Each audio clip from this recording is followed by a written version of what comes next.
Good morning, student. Welcome to our next topic of the chapter, money and credit. Dear student, today we are going to study about the difference between the formal and informal sources of credit.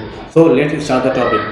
Dear student, here in this topic we are going to study the formal and informal source of credit. Before that हमने पढ़ा था कि लोगों को credit से दो situation create हो सकते हैं। एक तो आपका पॉजिटिव रोल भी प्ले करता है क्रेडिट, इसके अलावा आपका दैट मेक द आपका जो हमारे क्रेडिट धारक होते हैं उनको पुश भी कर सकता है into the debt trap. Means when we take credit we should be in the profit और we should be in the loss. So we will in the profit as well we should in the loss। बेटा हमने इसमें देखा था कि आपका चाहे वो आपका मोहम्मद सलीम रहे हों या आपका सपना, है ना, यहाँ पे उन्होंने क्रेडिट का अरेंजमेंट आपका डिफरेंट तरीके से किया था। ठीक है, स्पेशली अगर हम बात करते हैं सपना की तो for money she went to landlord के पास गई और लैंडलॉर्ड से उसने पैसा लिया and her crop failed and he take the fresh loan again, है ना, दोबारा उसने लोन लिया और because of that she went in the debt trap. Okay, तो क्रेडिट जो हम लोग लेते हैं वो there are two sector, formal sector as well as the informal sector. दो तरीके से क्रेडिट अक्सर लोग लेते हैं ना। वेरियस क्रेडिट अरेंजमेंट की अगर हम बात करते हैं तो लोग क्रेडिट को अरेंजमेंट करने के लिए रिलेटिव से भी लेते हैं, फ्रेंड से लेते हैं, मनी लेंडर से लेते हैं, ट्रेडर से लेते हैं और लैंडलॉर्ड से लेते हैं। ठीक है, इसके अलावा जो मेजर पोर्शन है आपके यहाँ पे पैसे क्रेडिट लेने वाले का वो आपका जो है बैंक भी होती है। चलिए हम लोग इसके बारे में पढ़ते हैं, अब आगे चलते हैं। एक बात देखते हैं कि इंडिया में by this graph we can just find out 2010 का डाटा है कि भारत में कौन से व्यक्ति किस सेक्टर से कितना क्रेडिट लिया गया, लोन इस सेक्टर से लिया गया था। तो आप देख सकते हो कि एक बड़ा सा एरिया आपके इंडिया में लगभग 62% लोगों ने क्रेडिट लिया आपका गवर्नमेंट एंड द कमर्शियल, है ना, बैंक। इसके अलावा आपके यहाँ से 8% लोग आपका गवर्नमेंट से लिए या अदर फॉर्मल सेक्टर से लोन लिए थे। लेकिन उसके बाद अगर हम बात करते हैं जो 18% लोग हैं, 18% लोगों ने आपका एग्रीकल्चर मनी लेंडर से लिया। ठीक है, 5% लोगों ने ट्रेडर से लिया, आपका 6% लोगों ने लैंडलॉर्ड से लिया, 4% लोगों ने रिलेटिव से लिया और 5% अदर सोर्सेज से, और जो 2% है कुछ स्पेसिफाई नहीं हुआ कि कहाँ से लिए। Means there are different types of credit arrangement in India, है ना, वेरियस अरेंजमेंट इन इंडिया। कुछ लोग क्रेडिट के लिए आपका लोन के लिए बैंक जाते हैं, है ना, और बहुत सारे लोग आपके यहाँ पे क्रेडिट लोन लेने के लिए ये जो एरिया हमने देखा, है ना, ये जो एरिया आपने देखा जिसको हम लोग बोलते हैं इनफॉर्मल, क्या बोलते हैं इनको, इनफॉर्मल। ठीक है, चलिए हम देखते हैं कि फॉर्मल और इनफॉर्मल में अंतर क्या होता है। कि अगर हम क्रेडिट बैंक से लेते हैं और इनफॉर्मल तरीके से लेते हैं तो इससे आपका क्या फ़ायदा हो सकता है और क्या नुकसान हो सकता है, इसके बारे में हम थोड़ा डिस्कस करते हैं। बेटा फॉर्मल सेक्टर की अगर बात करते हैं, जिससे अभी हमने बात किया था कि नियर अबाउट 62% लोगों ने कोऑपरेटिव बैंक से लिया, 8% लोगों ने आपका गवर्नमेंट से और अदर फॉर्मल सेक्टर से लिया। ये जो 60% लोगों ने क्रेडिट लोन लिया है ये आपका फॉर्मल सेक्टर से लिया है। देखिए फॉर्मल सेक्टर लोन जो होता है उसको बैंक प्रोवाइड करती है और कोऑपरेटिव आपका कोऑपरेटिव सर्विस प्रोवाइड करती है आपका फॉर्मल सेक्टर लोन।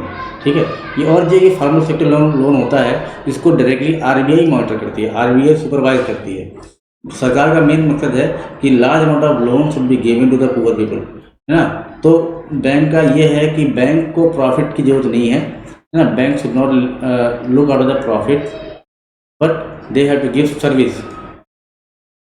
ठीक है, तो जो फॉर्मल सेक्टर से हम लोन लेते हैं तो ये सरकार का मानना है कि गरीब लोग जो है फॉर्मल सेक्टर से अधिक लोन लेंगे तो क्या होगा, लोगों को प्रॉफिट होगा और देश का इकोनॉमिक डेवलपमेंट हो जाएगा। ठीक है, bank maintain a minimum cash balance. ये जो लोन दिया जाता है उसके बारे में अगर हम बात करें तो जब हम बैंक में पैसे जमा करते हैं एज ए डिपॉजिटर तो बैंक में अगर हमने 100 रुपये जमा किया तो इस 100 रुपये का 90% पैसा बैंक जो है भेज देती है in the form of loan, और जो 10 रुपये बैंक ने अपने पास रखा उसी रुपये को बैंक जो है लोन के रूप में देती है। इसीलिए कहा गया है कि bank maintain minimum cash balance out of the deposit they receive, है ना। और ये जो थोड़ा 10% पैसा बैंक ने अपने पास रखा है वो इसलिए रखा है क्योंकि जो आदमी ने बैंक में जमा किया वो कभी भी जाकर बैंक से अपना डिपॉजिट ले सकता है, इसलिए हमने बात किया था डिमांड डिपॉजिट का, ठीक है। और जो बाकी पैसा है उसको बैंक ने लोन के रूप में मार्केट में दे दिया जाता है और बैंक इससे प्रॉफिट कमाती है। RBI sees that bank give loan not just the profit making, RBI का ये मानना है कि प्रॉफिट मेकिंग के लिए लोन न दिया जाए, बिजनेसमैन एंड ट्रेडर्स को केवल वोट न दिया जाए, बट इसके अलावा जो हमारे स्मॉल कल्टिवेटर्स हैं, है ना, स्मॉल स्किल इंडस्ट्रीज के जो लोग हैं और जो स्मॉल बोरोवर हैं उनको ये लोन दिया जाए। और पीरियडिकली जो है RBI इस पर नज़र रखती है कि कितना लोन किसको दिया गया है। तो जो लोन हम लोग बैंक से लेते हैं या फॉर्मल सेक्टर से लेते हैं उसमें फ़ायदा क्या होता है, पहला होता है कि जब उसका इंटरेस्ट होता है ये बहुत ही लो इंटरेस्ट होता है। आपने इसमें कहानी पढ़ी होगी अबाउट ऑफ अरुण, है ना, जिसमें हमने बात किया था कि अरुण जो है आपका बैंक से लोन लेता है 8.5 पे, और वहीं पे श्यामल एक आदमी है जो कि लैंडलॉर्ड से लोन लेता है, दैट वाज आपका कितना percent, it was 5% per month and 60% per annum, ठीक है। तो पहले तो हमने क्या देखा कि जो हम फॉर्मल बैंक से लोन लेते हैं दैट इज़ वेरी लो। दूसरी बात क्या है, उसके लिए हमें टाइम मिलता है, टाइम लिमिटेशन। अब हमने बात की था आज जो अरुण है वो 10 साल के लिए उसको लोन मिलता है, बस यहाँ पे श्यामल को केवल 1 एग्रीकल्चर सीजन के लिए ही लोन दिया जाता है, ठीक है। आपको टाइम मिलता है। इसके अलावा बैंक से अगर हमें लोन लेना है तो सिक्योरिटी रहती है। Security mean you have to pay the loan in 10 year, between this 10 year no one can come and ask you to give the loan. But Shyamal की बात करते हैं, अगर उसने लोन नहीं दिया तो कल को कोई भी आ सकता है और उससे पैसा ले सकता है ना, क्योंकि हमने बात की कि RBI जो है सुपरवाइज करती है और चाहती है कि अधिक से अधिक लोगों को लोन दिया जाए। तो फॉर्मल सेक्टर लोन में हमने बात किया आपका लो इंटरेस्ट रेट पे लोन मिलता है, एक प्रॉपर टाइम मिलता है ना, और सिक्योरिटी भी इसमें रहती है। But when we talk about the informal loan तो इसमें ये सब चीज़ें हमें नहीं मिलती हैं। देखिए ज़रा, इनफॉर्मल लोन वो लोन होता है जो कि हम किससे लेते हैं, हम मनी लेंडर से लेते हैं, ट्रेडर से लेते हैं, एम्प्लॉयर से लेते हैं, या अपने दोस्तों से लेते हैं, या अपने सगे संबंधियों से लेते हैं, ठीक है। अगर हम इनसे लोन लिया, अगर हमने 1000 रुपये लिया है तो 1000 रुपये आपको अगले महीने ही वापस करना पड़ेगा। ऐसा नहीं है कि यू हैव टू पे 1000 रुपीज़ इंटू 100 रुपये में आप इसको बांट दीजिए, ऐसा नहीं कोई लेगा, है ना। आपको पैसा एक मुश्त एक बार में देना पड़ेगा। अगर दिया भी तो फिर आपका इंटरेस्ट रेट जो होगा, इंटरेस्ट रेट वो आपका क्या होगा, हाई होगा, ठीक है। टाइम आपके पास बिल्कुल नहीं रहेगा और सिक्योरिटी भी नहीं रहेगी। सिक्योरिटी का मतलब आपके पास कहीं भी वो लैंडलॉर्ड अपने आदमी को भेज सकता है और कह सकता है कि आप मेरा पैसा वापस करिए, ठीक है। तो there is no organization to supervise the credit activities here in. आपका जो इनफॉर्मल सेक्टर है उसके क्रेडिट एक्टिविटीज़ को मॉनिटर करने के लिए कोई ऑर्गेनाइजेशन नहीं होती है, जैसे हमने बात किया था RBI आपका फॉर्मल सेक्टर को मेंटेन करती है, ठीक है। और दूसरी बात क्या है कि जो आपका इनफॉर्मल सेक्टर होता है वो किसी भी रेट पर, जिस रेट पर आपका मनी लेना चाहेगा उसी रेट पर आपको पैसा देगा। ऐसा नहीं कि आप पैसा उसे घटा लो, नो, इंटरेस्ट रेट घटा लीजिए, ऐसा नहीं होता है। जिस रेट पे चाहेगा वो आपको उसी पे देगा। No one can stop them to use unfair means.